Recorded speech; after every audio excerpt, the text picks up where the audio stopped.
12 دقيقة بين أبو ظبي ودبي فقط. نفهم أكثر ما يحدث. هايبرلوب دبي مشروع مرتقب مشاهدينا مع هيئة الطرق والمواصلات في مدينة دبي، وهو طريقة نقل جديدة تمتاز بالسرعة الفائقة.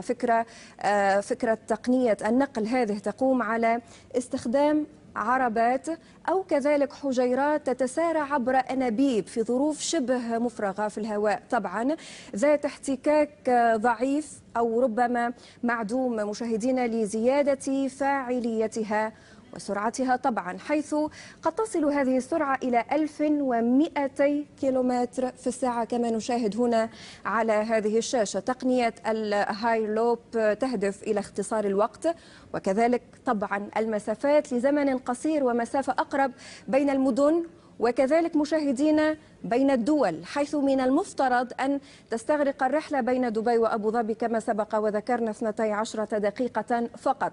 بين دبي والرياض قد تستغرق هذه الرحلة 48 دقيقة فقط.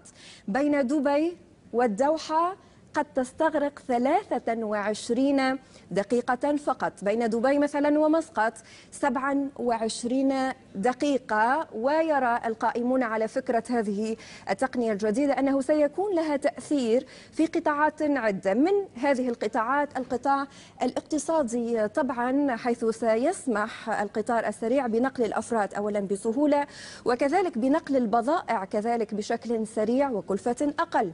التأثير البيئي يتمثل في توفير بيئة نظيفة كما نتابع على الشاشة، خالية من الانبعاثات والأدخنة الكيماوية، كذلك استهلاك أقل للطاقة نتيجة قلة الاحتكاك.